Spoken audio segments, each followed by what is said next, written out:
slowly get started into the second half of the day. And we have a nice spicy talk here from Jonah about Ethereum's disintermediation crisis. Yeah, it will be spicy and critical and clear about his opinion, what Ethereum should do. So pretty excited about that. And afterwards, we'll also have a panel to discuss more of these opinions in a broader audience. Awesome. Excited. Well, thank you for having me. Jonah. Is this too loud? Oh, okay. Perfect. Perfect. Okay, cool. Well, hi, everybody. For those of you who don't know me, my name's Jonah. I'm an investor and a researcher at a fund called Blockchain Capital. For those of you unfamiliar with Blockchain Capital, we were the first ever venture fund focused on crypto. So we were started about 12 years ago.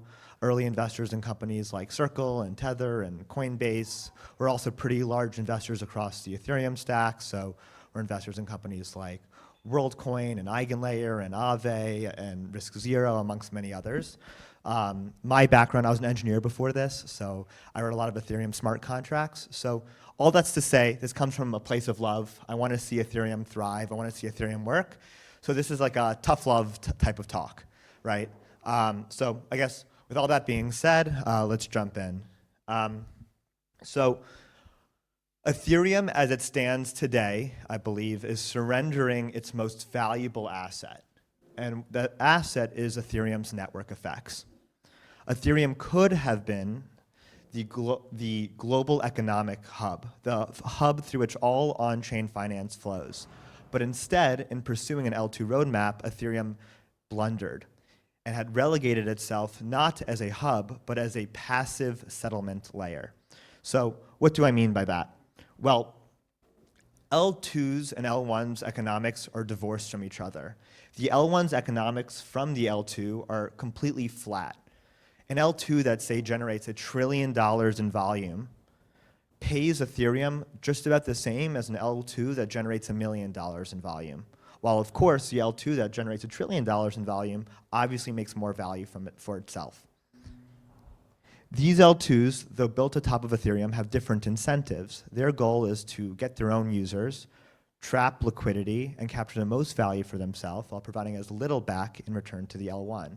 In some sense, these L2s are freeloaders. They benefit from Ethereum's security while providing little back in return. So this actually has pretty dire consequences. And what are they? Well, for a proof-of-stake network, the security of the network is fundamentally intertwined with the underlying asset's value. The value of ETH actually, in large part, determines Ethereum's security because it's a proof-of-stake system, right? That's the value that's staking to undergirth the network. So if you were to now judge Ethereum as a productive asset, well, the L2 roadmap, in large part, is putting stress on that because you're seeing increasing amounts of volumes and fees being captured by the L2 and not going to the L1. You're seeing fees dry up. So you might say, okay, fine, Ethereum's actually not a productive asset. It's actually a monetary asset. Well, the L2 roadmap also puts that into question. Why? Well, L2s do not incentivize the holding of ETH as money. Instead, they either promote stablecoins on their L2 for UX reasons, or they promote their own local token for business reasons. In effect, the ETH is not promoted as money. And importantly, the L2s don't even need to hold that much ETH because the cost to settle is not even that much. So while Ethereum's own ecosystem is quietly extracting its value, other ecosystems like Solana and Hyperliquid are thriving. So the situation, as I pointed out today, is pretty dire. But I think we can fix it. And what I'm going to present later is my argument is that the way to fix it is to focus on cutting latency. And I'm also going to argue that, and in order to fix it, you're going to have to deprioritize both blobs and pre-confirmations. So let's now jump in. So what does it mean to be the global economic hub? It is pretty obvious that in any large computer system, no single execution environment can process everything. We know that. You're going to have to scale horizontally. You're going to have many different execution environments.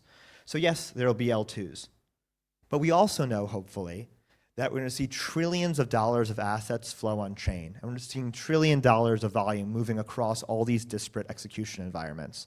And the critical question arises, what happens when value needs to be transferred between these execution environments, when value needs to move between these zones? That is a massive, massive, massive economic opportunity. And the question is, who is the hub in that world? So if I buy, say, something on Unichain, and now I want to post it on Hyperliquid as collateral, the optimal path for Ethereum would be to go from Unichain to Ethereum, Ethereum to Hyperliquid. If a large fund, let's say, buys $100 million of the S&P 500 on one L2 and now wants to move it to another, hopefully that should flow through the L1 to the other L2. That's how it should work, but it is not how it works today. In reality, every actor is incentivized to bypass Ethereum entirely. Ethereum, in effect, is cut out of the most valuable flows, and with that, Ethereum loses the opportunity to both clip a fee and generate demand on ETH. So I think the good question is, why is Ethereum being disintermediated? Like, what is the reason? And the answer is Ethereum as it stands today, unfortunately, is kind of a bad product. And into that vacuum steps two classes of intermediaries, interop solutions and solvers. And they are handling the role that Ethereum should have played as an economic hub. So let's talk about interop layers. So many L2s and app chains decide to opt in to interop layers. So think, I guess, Optimism superchain. And in doing so, what do these L2s and apps do? They actually pay about 10 to 20% of their sequencer fees to the interop layer. That, in a lot of ways, is a damning indictment of Ethereum. Ethereum's interop is not sufficient, and instead people need to pay 1/10 to 1/5 of their revenue just for more seamless interop. So what are the L2s getting from these interop layers? They're getting shared liquidity, smoother bridging, and a unified UX within these zones. And importantly, when it comes to optimistic rollups, you get to dodge that 7-day painful window for the native bridge. I guess I do have to say that in fairness, many of these L2s are actually not paying the tax. In fact, they're being bribed by the interop layers to join the network. So many of these interop networks will pay under orders of millions of dollars in order to get an L2 to join their network. But this is not charity. They're not doing this for no reason. What they're doing is they're running a classic attract and extract network effects playbook. What you basically do is identify who are the most important nodes in a network, pay up for them, and soon you'll have these entrenched network effects and you'll be able to charge later and extract value later. The sheer size of these grants points to what these guys think the value of their networks will ultimately be. So this is arguably private capture of Ethereum's core network effects. These interop networks leverage Ethereum's brand themselves as Ethereum Aligns, while in reality they're siphoning off value away into their own private networks. Ethereum has to be the obvious choice for interop, has to be the obvious hub. Note that in the case of Base on Optimism, that deal does not last forever. At some point, they're going to have to renegotiate.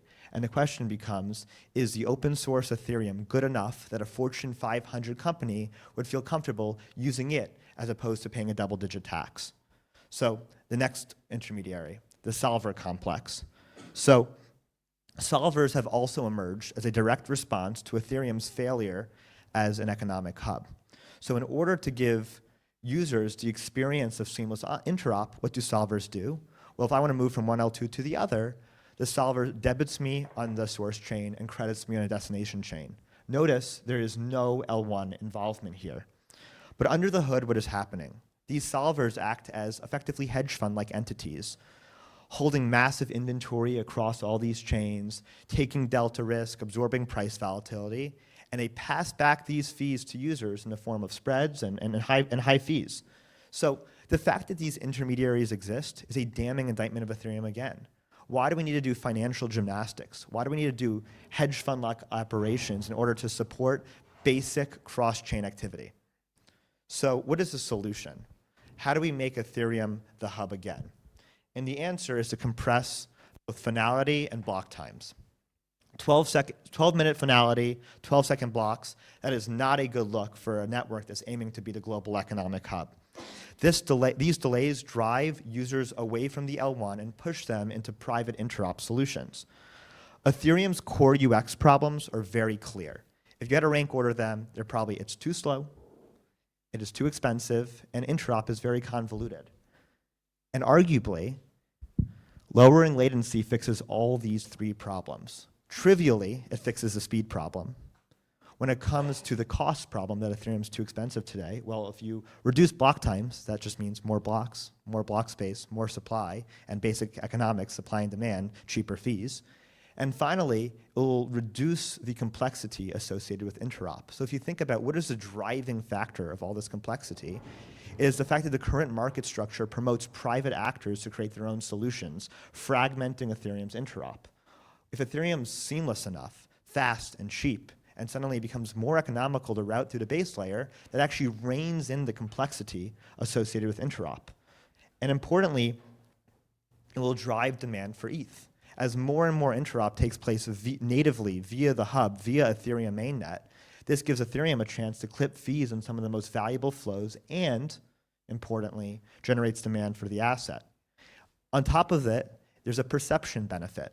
Ethereum today is seen as slow and sluggish, and if Ethereum gets visibly faster, that perception breaks. So the mandate is pretty straightforward. Get faster and everything else follows. Fees, liquidity, security, and perception will all improve. So I now want to address the myth. There's this myth out there that somehow Ethereum cannot get faster. The argument is that it will break decentralization, there's no way of doing it. I reject that. I mean, for years we assumed that somehow there was a somehow the block sizes were constrained. We can never grow bigger. And turns out, we just did a little bit of digging, we stress tested it, we can support bigger blocks. We were able to increase the gas limit. So what I think we learned from this is a big problem that I think plagues our community. We have this tendency to assume that historical design choices are actually laws of nature. We assume that there's some physics associated with the current design choices. But this is engineering. We can get around that. We've sent men to the moon. We can make Ethereum faster without breaking it. So now the next question becomes, why aren't blobs the answer? So while lower latency, as we've already discussed, increases Ethereum's network effects by making it the hub, and while lower latency increases Ethereum's UX, blobs arguably do the opposite. In some sense, they make L2s cheaper, and they aid in L2's capture of Ethereum's network effects. And importantly, and I think this is not talked about enough, blobs run the risk of wasting the finite bandwidth and compute on the Ethereum network. The network does not have infinite resources, and until we know what it takes to lower latency on the chain, maybe it requires a fundamental consensus re-architecture. Until we know, wasting and burning room on blobs is a waste of resources. We could be giving away resources that we need for later. And another important thing is we're giving away resources for an asset that doesn't even generate that much value. There is such pure competition when it comes to DA. Ethereum is in a lot of ways selling a commodity, which is a pretty terrible business. So now the next question becomes, well, why aren't pre-confirmations the solution? Well, some argue pre-confirmations are great. They actually help, they lower latency, right? But I disagree. We don't need the illusion of confirmed inclusion. We need actual finality guarantees. Pre-confirmations lack the full economic guarantees of Ethereum. They're based solely on the stake of the person offering the pre-confirmation, not the network state. And if we're underwriting trillions of dollars pulsing through Ethereum in the future, large economic actors coming on chain, a single validator's guarantee is not sufficient economically. But worse, and again, this is another point that people don't talk enough about, pre-confirmations run the risk of repeating the same mistake we made with the L2s. What are pre-confirmations? Pre-confirmations, in effect, are just block space futures. Who are going to offer these pre-confirmations, or where the marketplace is going to be? There's going to be private marketplaces. In effect, what are we doing? We are giving up the sale of Ethereum's core asset, block space, to private parties. We're going to allow private parties to capture and extract rent on Ethereum's core asset, block space. And I think what's interesting is that a lot of venture funds are backing a lot of these marketplaces. Why? Well, there's the expectation that these marketplaces will be able to generate revenue, capture value. So we want to give up Ethereum's core asset to private parties. So what are the next steps? I think we need to do a two-pronged approach. First, we need to actually get aggressive about lowering latency. What that means is try to commit to cutting things in half, cutting finality times in half, cutting block times in half every 6 months until we literally cannot anymore. And to motivate you that it's kind of possible, libp2p and devp2p, the core networking libraries in Ethereum, are pretty out of date. They're like 12 years old. There's so much low-hanging fruit in there. And in parallel, I think we need to fundamentally rethink consensus. We were able to move the chain from proof of work to proof of stake, a pretty Herculean effort. We are now aware of so many new consensus designs that can lower latency. We need to be actively thinking about this, actively pushing the envelope on this, and in parallel, unite the community around a pretty large shift. So I guess hopefully what you guys taken away from this is that there's a real crisis happening in Ethereum. Its network effects are bleeding. I hope you also acknowledge that lowering latency in large part is a solution. It pulls the network effects back to Ethereum. So let's as a community gather behind an effort to lower latency so that Ethereum can once again become the global economic hub.